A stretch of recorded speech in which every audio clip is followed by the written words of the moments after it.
everybody. I'm Rashad Salamat. This is Counting the Cost on Al Jazeera. You look at the world of business and economics. Interest rates are on hold. Major central banks are keeping borrowing costs right where they are. They're all weighing the risk of an inflation surge against slowing economies. But the energy shock from the Iran war is piling under pressure. So how long can they wait? From the US to Ghana, consumers and businesses around the world are facing higher energy bills and food prices, but that impact is not equal. So how do governments and central banks respond without deepening the strain?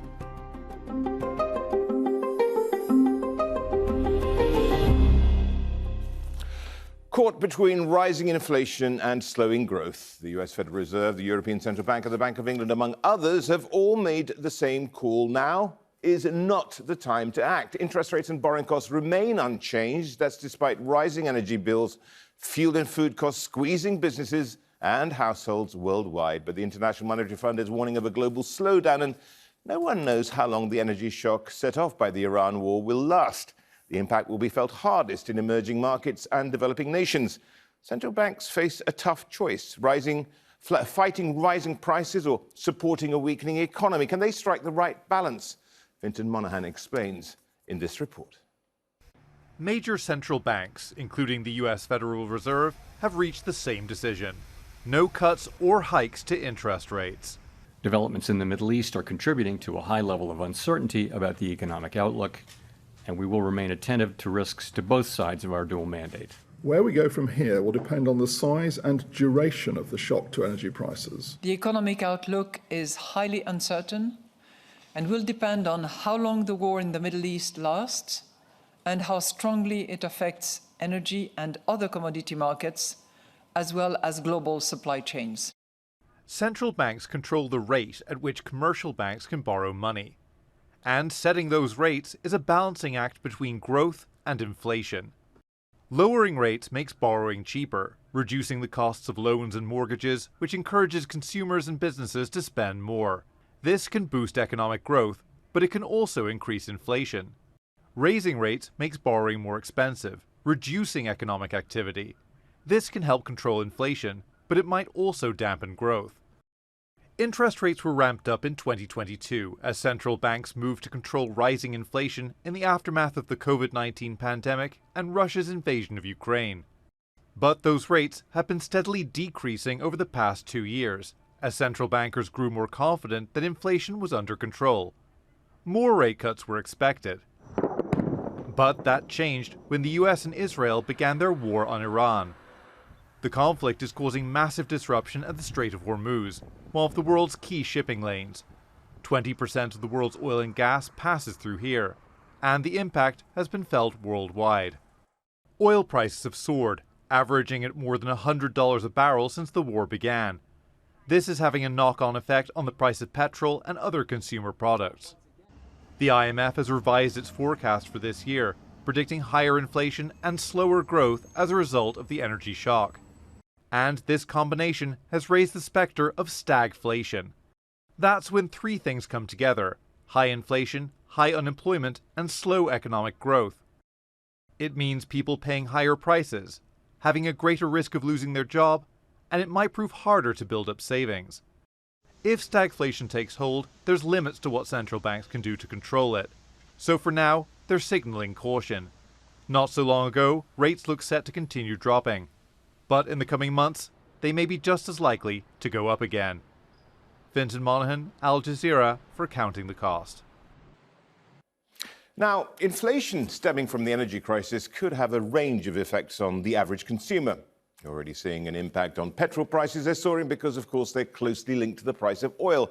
Now, as energy prices go up, this will raise costs for businesses. They'll be paying more for transport and electricity, and these costs may end up being passed on to the consumer. If central banks raise interest rates to control inflation, that'll mean higher repayments on loans and mortgages. For households already squeezed by energy bills, it'll hit their wallets and hit them hard. For small businesses borrowing to stay afloat, it can push them under. It'll also encourage people to keep their money in the bank where they're earning more interest. That slows spending and can reduce economic activity, which can tip growth lower.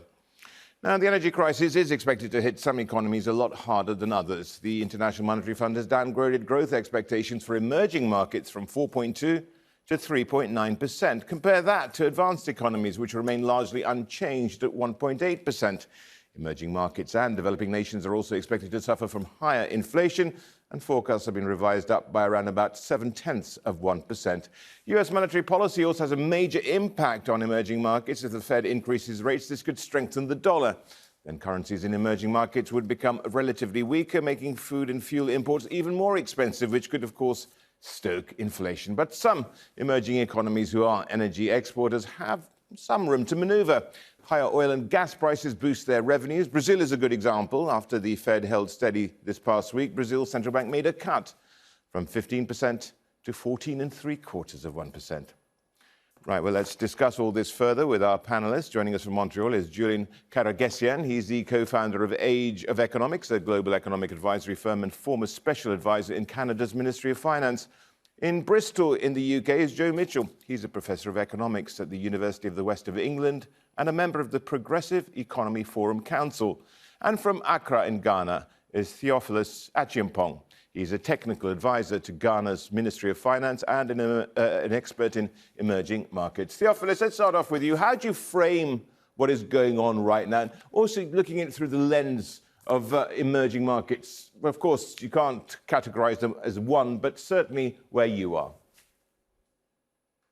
Yes, thank you, and pleasure to be here. It's a very difficult balancing act for a number of governments in emerging markets, particularly in sub-Saharan Africa, given the recovery that we had actually seen the year before, and also the shocks that we've had to deal with from the pandemic and the Russia-Ukraine war.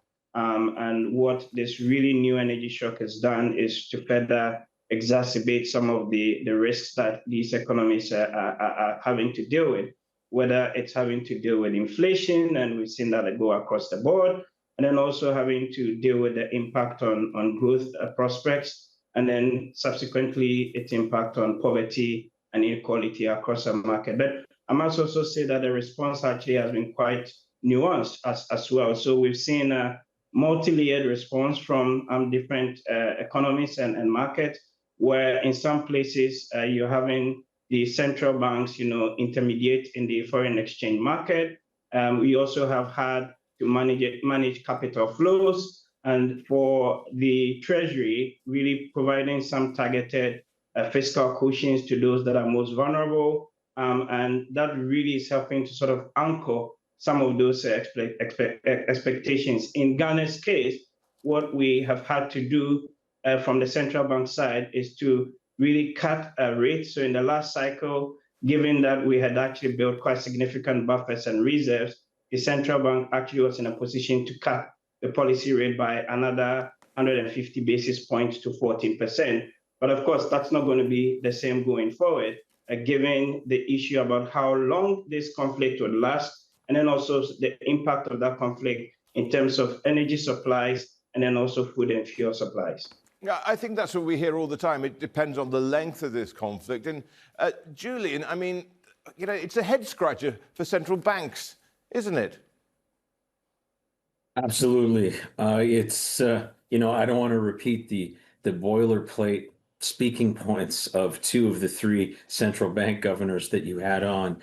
But it does depend on the length of the war. And of course, the easiest way to make this problem go away would be to shut down this war by the United States to Israel.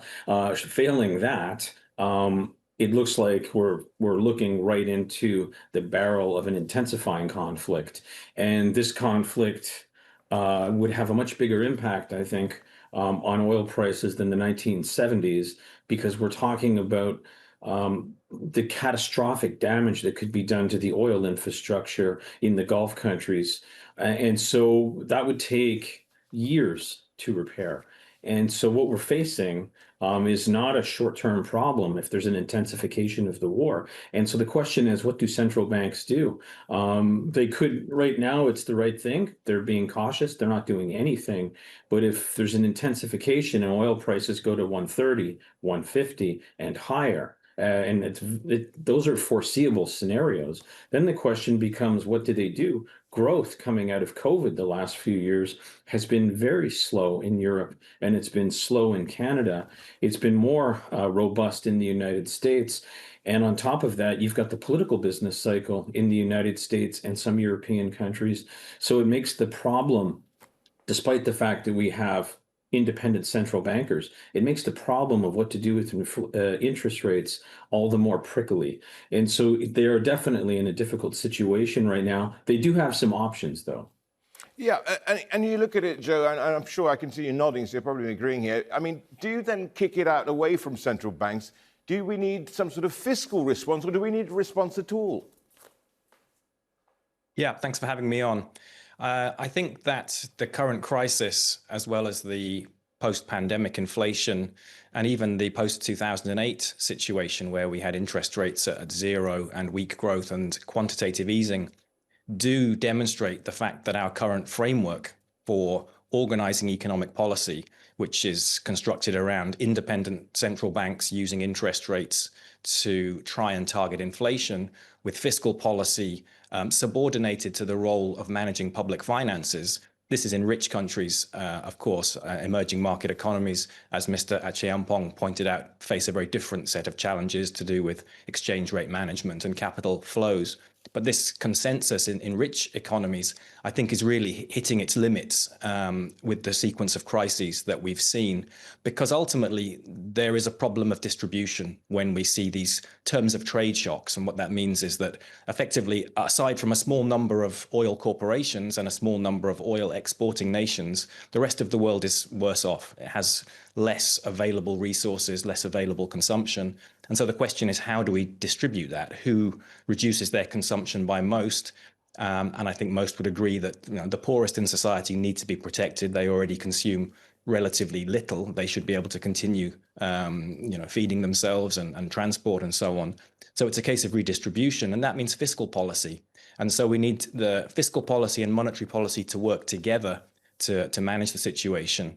And that leaves open the question of then how does monetary policy respond? And as other guests have pointed out, it's a very difficult choice. There are reasons to raise rates. There are also reasons, in my view, I think better reasons to lower interest rates, because ultimately higher interest rates do very little to reduce inflation caused by a global supply shock. Joe, especially this type of inflation, which is not demand pull ultimately, it's cost push.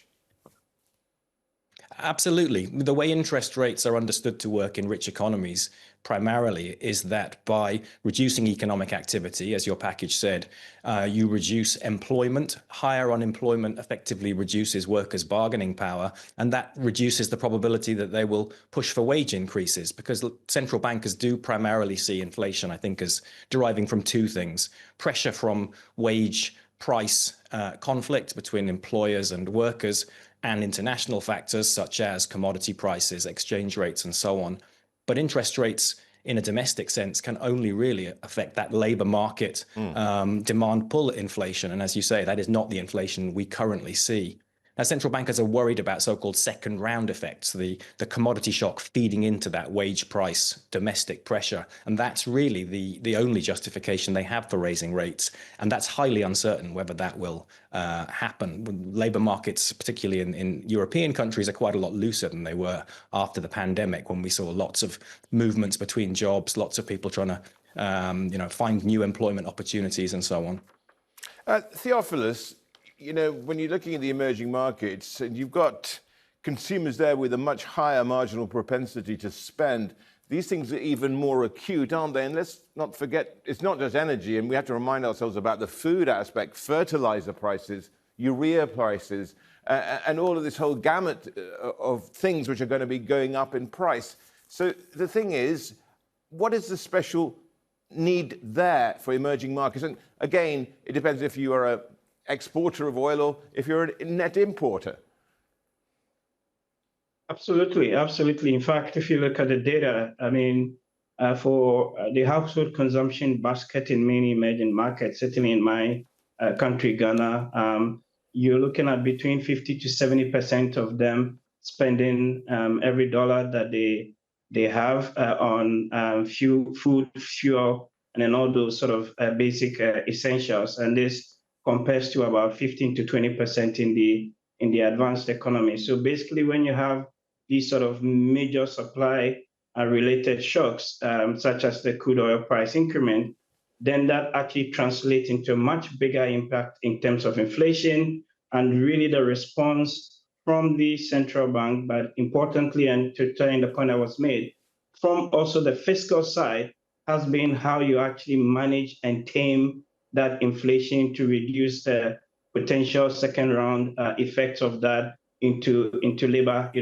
related prices. And sort of the lesson really that is coming across for many emerging markets is that you need to be able to have enough buffers, you need to be able to have enough reserves to be able to control really the exchange rate channel. And then also when it comes to the food and then fuel price, dimension. And the response that we've seen across the board has been rather nuanced. So in the major commodity exporters, your Nigerians or Angolas of this world, they're benefiting more from their current account, balances. But if you're, for example, a Zambia or a Kenya that is importing, a lot of these petroleum products, including the derivatives like fertilizer, into your market, then you're going to be hit a little bit, harder. But what really also coming through quite clearly is that the central banks are responding quite in different ways,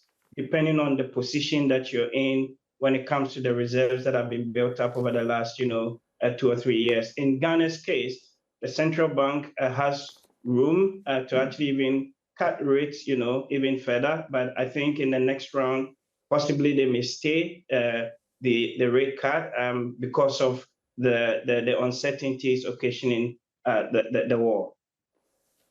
Now, Julian, I mean, again, it's different strokes for different folks, but in Western Europe and in the US, it's been a case of, as the producer of this program, was suggesting, is this prudent caution that these banks, the central banks, are employing right now? And she asked this lovely question, which is, or are they just simply paralyzed?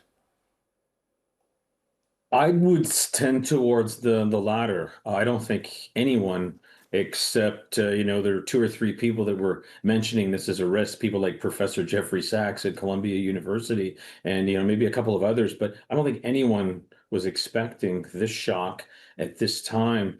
And so I would say this is more a case of policy paralysis. And you could see that in those little snippets you played, at least of the 2 of the 3 governors for Europe and the UK, where they said obviously they had to do this. They kind of kicked the ball down the road and said, we're going to see. I think people also want to see a plan. If the war is prolonged, what are you going to do? And one of the things that they could do it actually now, instead of talking about raising rates, because I think it's far too early to talk about raising rates. One of the things they could do now would be to reduce taxes on gasoline, on petrol, and get ahead of the curve. Because once inflation, as that German central banker once said, Karl Otto Paul, once the toothpaste gets out of the tube, it's very hard to stuff back in again. It gets built into wages. And that's understandable. So one way to get ahead would be to use fiscal policy on the tax side and reduce those gasoline taxes. And then there's also other measures that they could put in place. But as I agree with you and the rest of the panel, monetary policy tightening to deal with the supply shock, it just magnifies it. You end up with stagflation.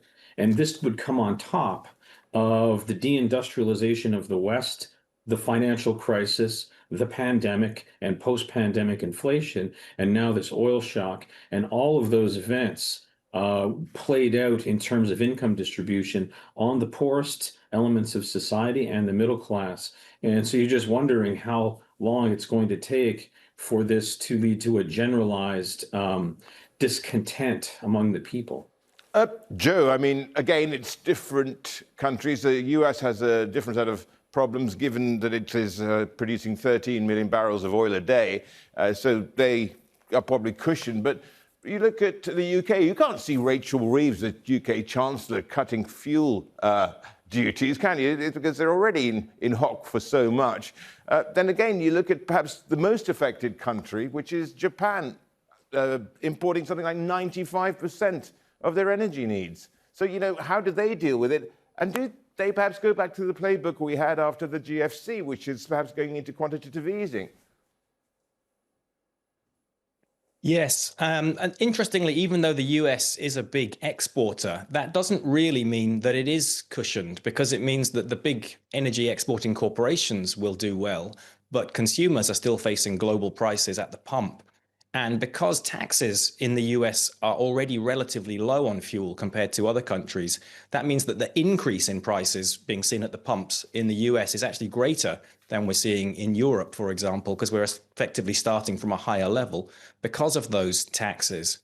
Now, I don't think that cutting fuel taxes is the right approach, because we do need to see a response from at least well-off consumers to the global shortage. Prices do transmit crucial information, and the information they're currently transmitting is that we've lost 10, 15 million barrels of oil at the moment, which is a significant reduction in supply. So I would favor instead, in terms of a fiscal response, targeted support to those on the lowest incomes to spend on additional fuel costs, but also heating, food, other petrochemical inputs and so on are also going to increase in price. So there's going to be a range of spending priorities.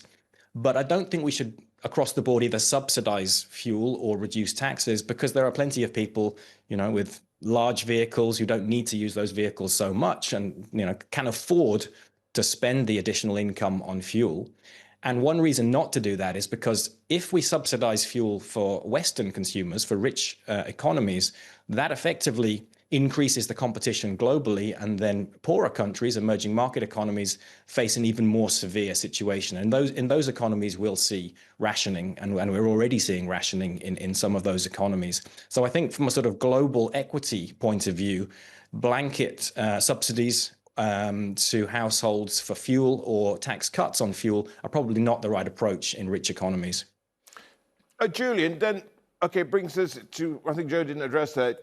Would quantitative easing be something that could be used as a tool once again, or is that playbook tired and worn out and not fit for purpose? I mean, it could be used. Economies, even in the United States, but in Europe, in Canada, generally across the West, they're not at capacity. And so you could have a situation where it's in place of, or in addition to actually reducing rates, you could have a graded increase in quantitative easing and in money supply growth, literally in printing money to purchase government bonds. To be crude about it, the problem is that in some, as you said, not everyone's equal, and that may cause inflation in some quarters of the West. But that is possible. It is one other measure up the sleeve of central bankers. But generally, as Western countries become more indebted, options start to run out as interest rates are close to 0, 2%, 3%. You start to run out of the policy ammunition that you would normally have in previous cycles in the 1980s, 1990s, and 2000s. And I agree with my colleague from the University of Bristol. There's other options. I forgot to say, I would have targeted reductions in fuel taxes and put them back up as soon as the situation normalizes, if it normalizes. But quantitative easing is absolutely another one. And as several of us, as two of us have alluded to, there's oil, there's gas, and then there's fertilizers. And 1/3 of the world's fertilizers come out of the Persian Gulf region, and it's planting season. So that would be another major hit to inflation. Theophilus, I want to get a sense of the sort of bind that Ghana may find itself in, because they're kind of trapped as well, because their currency is so attached to the dollar. But I want to get a sense of, over 2 months into this conflict now, what are you seeing on the streets of the capital there? How are you seeing how prices are, whether this is all feeding through, and how the central bank looks at it? Yeah, absolutely. So actually, we are in a much, much better position this time around to respond to this conflict. And what the Treasury and then the fiscal authorities really are doing is to deploy a range of instruments. So to the point that my other colleagues made, what we actually have done is, one, to sort of cushion the immediate pump price impact through a reduction in the taxes on some of the products, so on petrol and then on diesel. However, we actually removed more taxes on diesel than on petrol. Reason being that diesel is used more for transportation and has a much bigger impact on inflation than on petrol, which the middle class consumers tend to use a lot more. Secondly, what we also have done through the monetary side is actually hold the currency or the CD very stable even during this period of the crisis.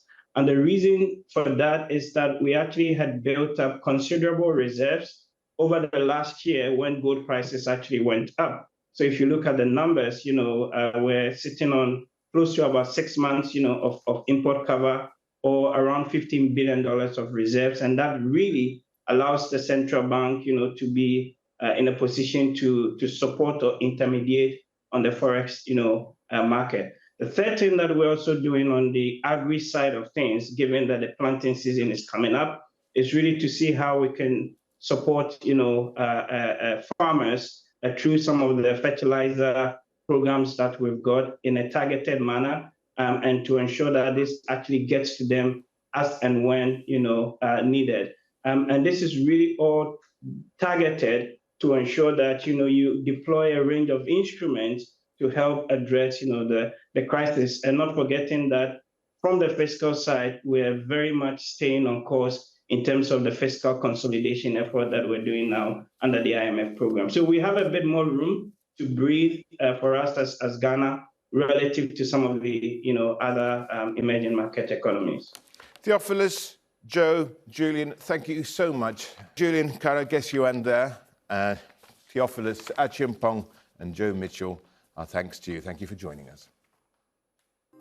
And that's it for our show. You can get in touch with us on X at Richard TV, and make sure you use the hashtag AJCTC when you do. Or drop us an email. countingthecost@aljazeera.net is our address. But there's more for you online at aljazeera.com/CTC. That'll take you straight to our page, which has individual reports, links, and entire episodes for you to catch up on. That's it for this edition of Counting the Cost. I'm Rashad Salamat, and from the whole team in Doha, thanks for joining us. The news on Al Jazeera is next.